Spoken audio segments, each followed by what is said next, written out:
लगता है कि प्रकृति बार बार ऐसा मौका बना रही है कि दिल्ली के अंदर राज कर रहे एलजी विनय सक्सेना साहब को हर मौके पे हम एक्सपोज करें और उनकी सच्चाई पूरे देश के सामने आए। कल एलजी कार्यालय द्वारा दोबारा झूठ परोसा गया और झूठ इसलिए परोसा जा रहा है क्योंकि एलजी साहब छुप के अपने कार्यालय के पीछे छिप के खबरें प्लांट कराते हैं। मेरे को भी कहा गया था कि आप ये पार्टी से ये खबर करा दीजिए। मैंने कहा नहीं, मेरे को खबर नहीं करानी, मैं खुद आऊँगा और प्रेस वार्ता के अंदर मैं बोलूँगा और मैं चाहूँगा एलजी साहब भी आएँ, हिम्मत दिखाएं, प्रेस वार्ता करें या खुद अपनी कलम से कुछ लिख के दें ताकि उनके झूठ के ऊपर कार्रवाई हो सके। दिल्ली के अंदर जितने भी सरकारी अस्पताल हैं, डिस्पेंसरियां हैं, या ये कहें जहां जहां पे भी डॉक्टरों की, स्पेशलिस्ट की, नर्सेज की, एएनएम की, फार्मासिस्ट की, ओटी स्टाफ की, ऑपरेशन थिएटर के टेक्नीशियंस की ज़रूरत है, वहाँ पे इस स्टाफ की कमी की वजह से आप समझ सकते हैं कि लोगों को कितनी परेशानी हो रही होगी।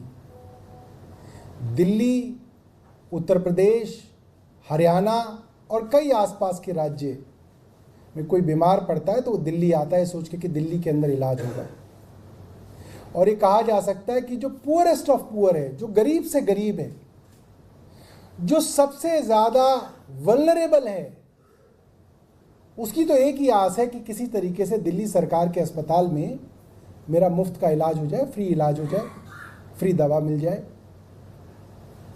और मुझे लगता है कि जो आदमी उन गरीब लोगों को उस इलाज से वंचित कर रहा हो, उससे बड़ा पापी कोई नहीं है। वो महापापी है जो ये काम कर रहा है। पाप लगेगा उस आदमी को। लोगों के घर एक आदमी कमाने वाला होता है और उसको कैंसर हो जाता है तो वो इसी उम्मीद में आता है कि चलिए इसका इलाज हो जाएगा, इसकी जो जान बच जाएगी। मगर कोई ऐसा भी है जो उस अस्पताल के अंदर डॉक्टर और स्पेशलिस्ट की रिक्रूटमेंट रोक के बैठा है, उसको तो पाप लगेगा। छोटे छोटे बच्चों की माँ अगर बिना इलाज के मर रही है तो उसके बच्चे तो यतीम हो जाएंगे, उसके बच्चे तो पलना मुश्किल हो जाएगा उस माँ के बच्चों का, और उसका पाप लग रहा है किसी आदमी को यहाँ पे। क्योंकि दिल्ली सरकार के अस्पतालों में एक षड्यंत्र के तहत doctors, specialist, nurses, ANM, OT technicians, इनकी भर्तियों को रोक रखा है। मैं कल हैरान था कि एलजी दफ्तर की तरफ से कहा गया कि भर्ती करने का काम जो है चुनी हुई सरकार का है, और अगर आशा किरण शेल्टर होम के अंदर डॉक्टरों की और पैरामेडिकल स्टाफ की कमी है, पोस्ट अवेलेबल हैं मगर पोस्ट वेकेंट हैं, तो उन वैकेंसीज को भरने का काम दिल्ली की चुनी हुई सरकार का। मैं हैरान था कि अखबार में ये बात कैसे लिख दी गई। ये काम सीधा सीधा दिल्ली सरकार के अंदर एलजी साहब का है और उनके अधीन आने वाले सर्विसेज विभाग का है, सेवाएं विभाग। मैंने मार्च में as a health minister Delhi government को ज्वाइन किया। मार्च में समझा और अप्रैल में 19 अप्रैल 2023 को पहली बार एलजी विनय सक्सेना साहब को चिट्ठी लिखी। मैंने उनको कहा कि दिल्ली सरकार के अस्पतालों के अंदर 292 जीडीएमओस, जनरल ड्यूटी मेडिकल ऑफिसर्स यानी कि एमबीबीएस डॉक्टर्स की कमी है, 292। और 234 स्पेशलिस्ट की कमी है। ये स्पेशलिस्ट कौन होते हैं? रेडियोलॉजिस्ट होते हैं, एनेस्थीसिया के होते हैं, मेडिसिन के डॉक्टर होते हैं। बड़ी बीमारियों के लिए जो स्पेशलिस्ट की ज़रूरत होती है, ऑर्थोपेडिक हो गया, रेडियोलॉजिस्ट हो गया, एनेस्थीसिया वाला हो गया, इसकी कमी है। और ये छोटी मोटी कमी नहीं है, 292 GDMOs की वैकेंसीज हैं और 234 स्पेशलिस्ट की कमी है। और मैंने LG साहब को लिखा कि आप इस कमी को पूरा कीजिए, और ये भी लिखा साथ साथ कि इसकी कमी को और ज़्यादा, क्योंकि जैसे ही मैंने ज्वाइन किया मार्च में, मुझे पता चला सेंट्रल हेल्थ सर्विस CHS के कैडर के जो डॉक्टर दिल्ली सरकार में काम कर रहे थे, उनको भी सबको वापस बुला लिया गया। एक बड़ी खेप CHS के डॉक्टर्स की, जो हमारे यहाँ CDMO के लेवल पे काम कर रहे थे, कई बड़े बड़े लेवल्स पे काम कर रहे थे, सेंट्रल हेल्थ सर्विस ने, केंद्र सरकार ने उन डॉक्टरों को दिल्ली सरकार से वापस बुला लिया।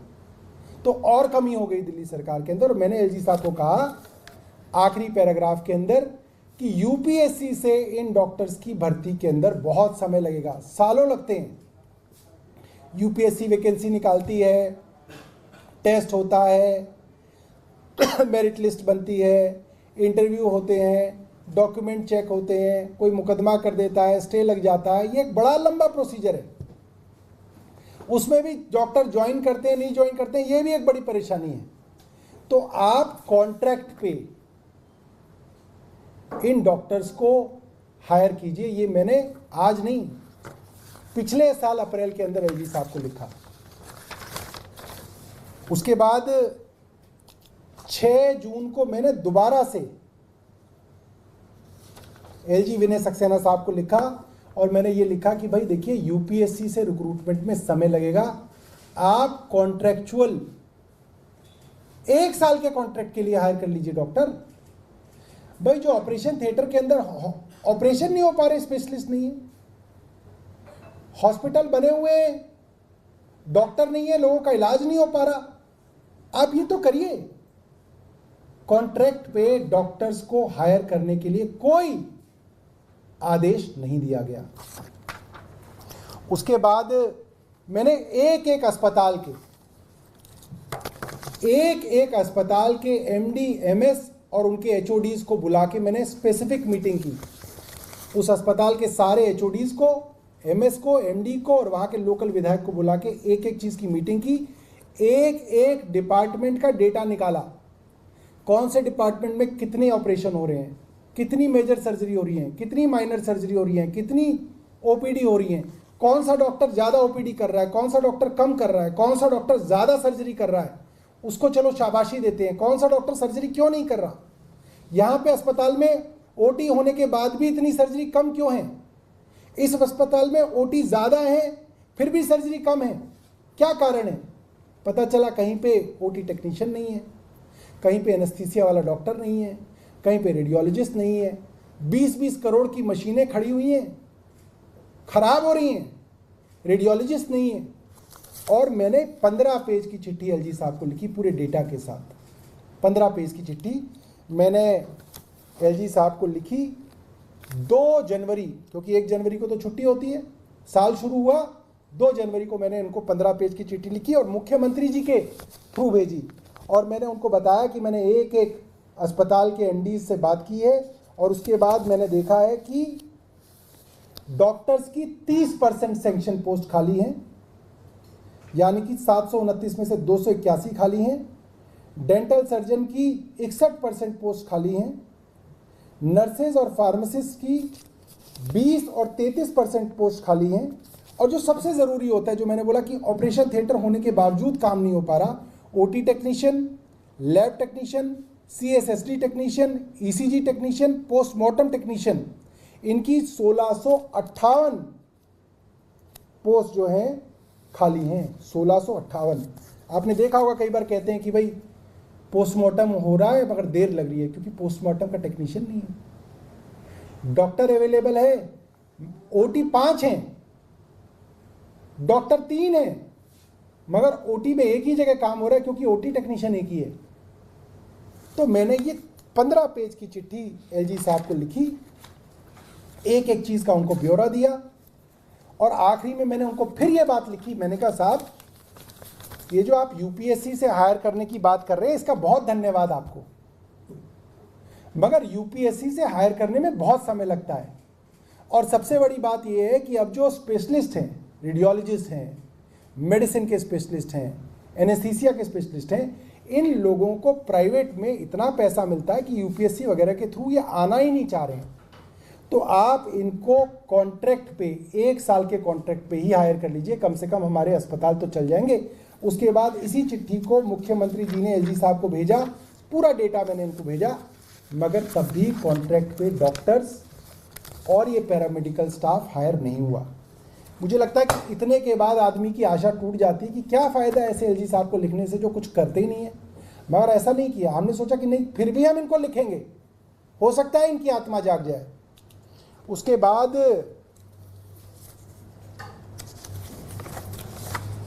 मैंने प्रिंसिपल हेल्थ सेक्रेटरी जो है हमारे, उनको 26 जून को दोबारा पत्र लिखा, और मैंने कहा भाई हमारे इतने सारे नए अस्पताल बन रहे हैं, करीब 12 से 14 हज़ार नए बेड हम लोग जोड़ रहे हैं, कई जगह पुराने अस्पतालों में नए ब्लॉक्स बन रहे हैं, कई जगह टोटली नए अस्पताल बन रहे हैं, और उन अस्पतालों को चलाने के लिए जो डॉक्टर चाहिए, जो पैरामेडिकल स्टाफ चाहिए, वो तो है ही नहीं। जो एग्जिस्टिंग डॉक्टर्स चाहिए हमें एग्जिस्टिंग हॉस्पिटल्स के लिए, वो भी नहीं है। कम से कम उसका तो कुछ इंतज़ाम कीजिए। इसके बारे में कोई जवाब जो है हेल्थ सेक्रेटरी की तरफ से नहीं आया। ये चिट्ठी 25 जून को उनके मंत्री द्वारा लिखी गई है, जिसमें मैंने उनको कहा कि इसमें क्या क्या काम हो रहा है। मैंने लिखा कि ये काम सर्विसेज डिपार्टमेंट का है, मगर क्योंकि मैं हेल्थ मिनिस्टर हूँ इसलिए मेरे को इस बात की चिंता है कि डॉक्टर्स की कमी है, इसलिए क्या कर रहा है सर्विसेज डिपार्टमेंट इस विषय में मुझे बताया जाए। उसके बारे में कोई जवाब जो है हेल्थ सेक्रेटरी का नहीं आया। इसके बाद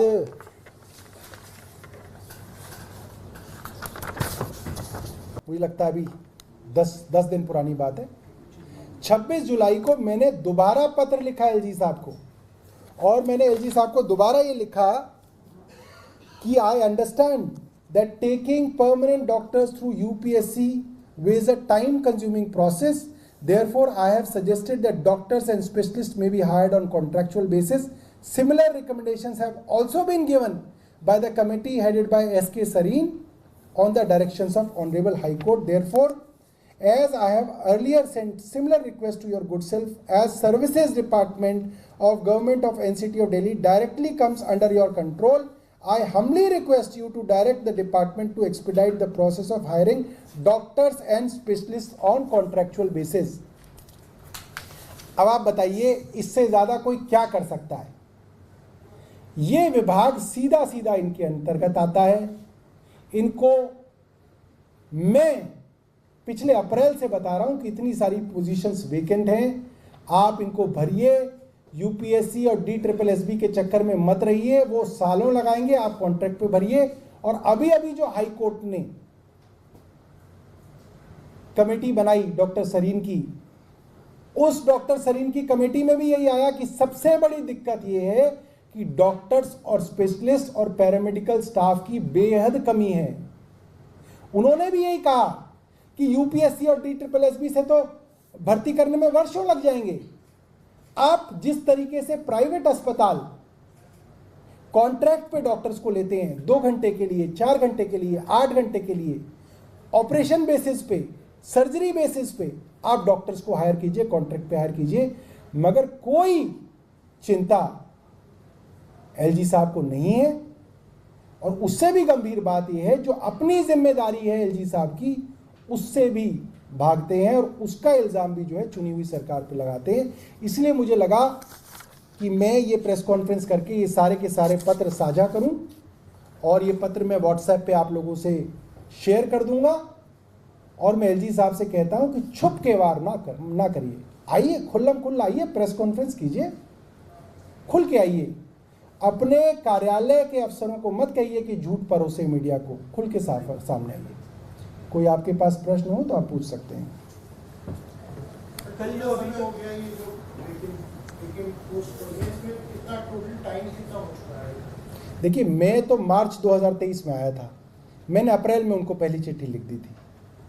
1.25 साल तो मेरे सामने ही हो गया, और उससे पहले भी इन रिक्तियों को भरने की जिम्मेदारी एलजी की ही है, क्योंकि 2015 में जब हम पहली सरकार हमने बनाई तो सेंट्रल गवर्नमेंट ने नोटिफिकेशन लाके सर्विसेज विभाग सारा का सारा एलजी को दे दिया था।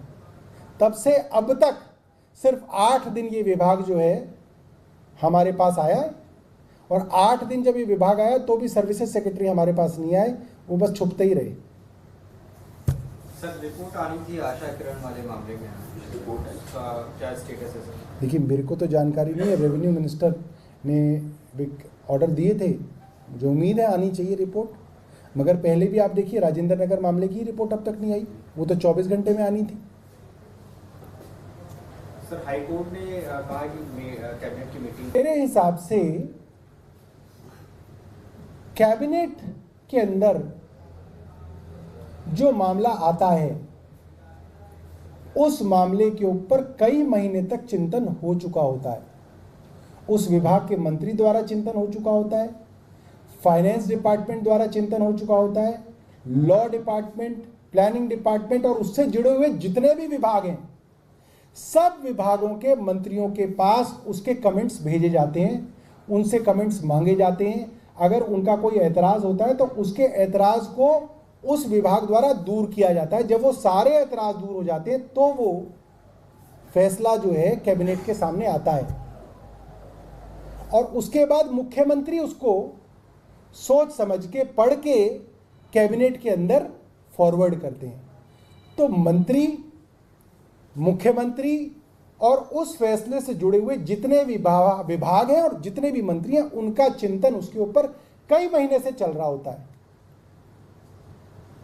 उसके बाद उस कैबिनेट के फैसले को मंत्रियों को सर्कुलेशन से भी भेजा जा सकता है और मीटिंग से भी भेजा जा सकता है।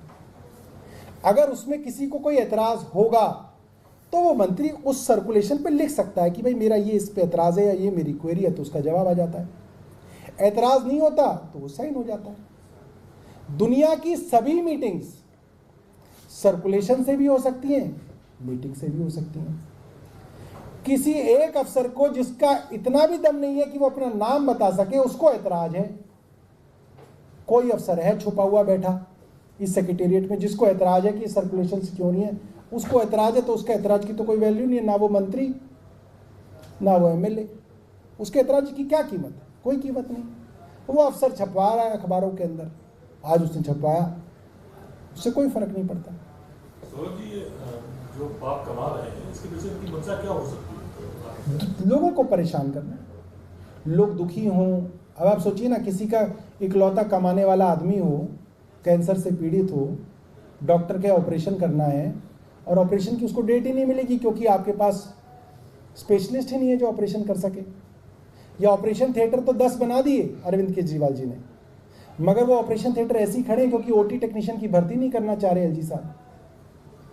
मतलब ये जघन्य अपराध है, और ये सिर्फ भगवान का आशीर्वाद है कि आज इन चीज़ों पर चर्चा हो रही है, क्योंकि धीरे धीरे पर्दे खुल रही हैं, धीरे धीरे ऐसा मौका बन रहा है कि इनकी सच्चाइयाँ बताए। सोचिए, इतने महीनों से लिख रहे हैं चिट्ठियाँ इनको, मगर कोई असर नहीं है, कोई कुछ करना। हाईकोर्ट ने कह दिया, अब तो हाईकोर्ट ने कह दिया तो भी बस कमेटी बना दी, कमेटी सोच रही है, कमेटी कर रही है। हाईकोर्ट ने भी कहा कि इमीडिएट मेजर है, हाईकोर्ट की रिकमेंडेशन में इसको इमीडिएट मेजर कहा गया कि आप तुरंत जो है इन पदों को कॉन्ट्रेक्चुअल बेसिस पे भरिए, जैसे प्राइवेट अस्पतालों के अंदर डॉक्टर्स लिए जाते हैं उस तरीके से लीजिए, मगर नहीं ले रहे।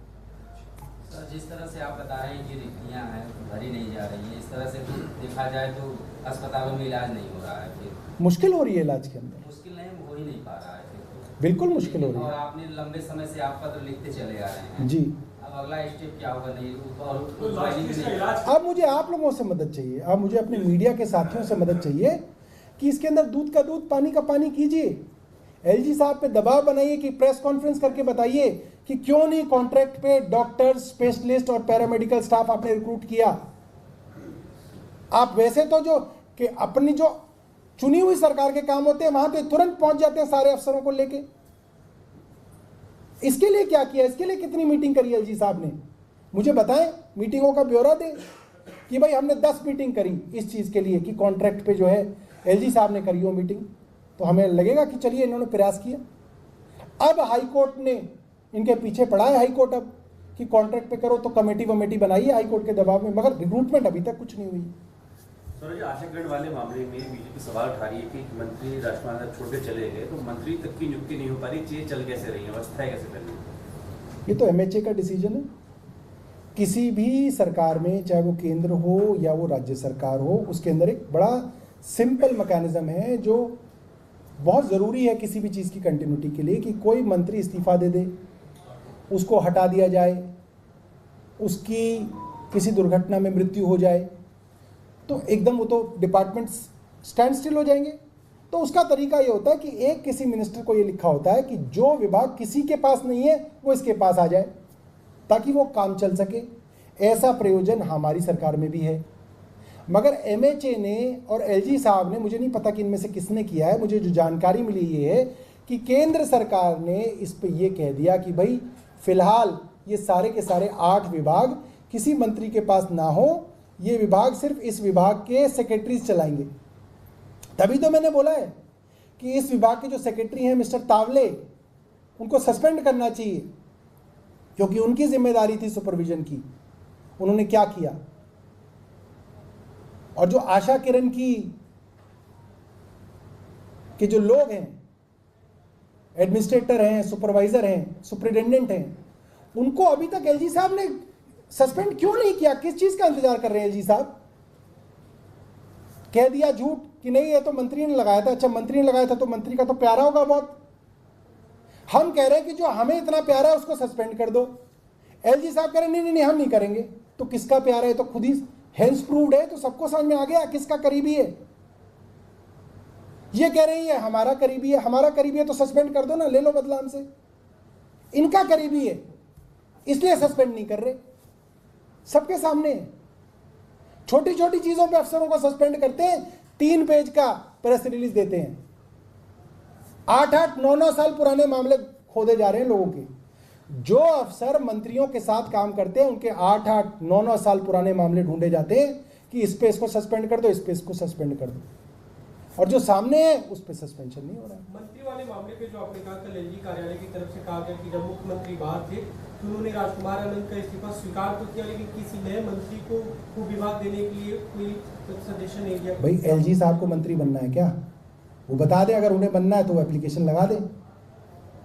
मंत्री किसको बनाना है किसको नहीं बनाना ये तो मुख्यमंत्री का काम है। मगर संविधान की अगर एक व्यवस्था है कि अगर कोई मंत्री छोड़ दे, इस्तीफा दे दे, निकाल दिया जाए, गुजर जाए, तो उसके सारे के सारे विभाग किसी और के पास चले जाएंगे ऑटोमेटिकली। उसमें केंद्र सरकार के पेट में दर्द क्यों है? इसको स्पष्ट करें ना। हमने मंत्री नहीं बनाया, तुम्हें क्या करना है? अजीब बात है। और कोई सवाल हो आपके पास? सर, राहुल गांधी का जो ट्वीट आया था कि ईडी की रेड हो सकती है, अभिषेक मनु सिंघवी ने भी ट्वीट किया है कि बीजेपी के ताबूत में आखिरी कील होगा अगर राहुल गांधी के ऊपर इस तरह से ईडी की कार्रवाई होगी। संजय राउत, देखिए, हमारी पार्टी के एक वरिष्ठ नेता ने राहुल गांधी जी से इस विषय में बात भी की थी। उन्होंने बताया कि इस तरीके के उनके पास इनपुट्स आए थे कि उनके ऊपर ईडी जो है कुछ कार्रवाई करने वाली है और इसकी बड़ी प्लानिंग हो रही है। और मुझे लगता है कि जिस तरीके से केंद्र सरकार ने बड़े बड़े विपक्षी दलों पे एक एक बार तो हाथ डाला है, गिरफ्तार करने की कोशिशें की हैं, ये कोई बहुत बड़ी बात नहीं होगी कि अपनी विफलताओं को छुपाने के लिए केंद्र सरकार राहुल गांधी जी के ऊपर भी कोई बड़ी कार्रवाई करे।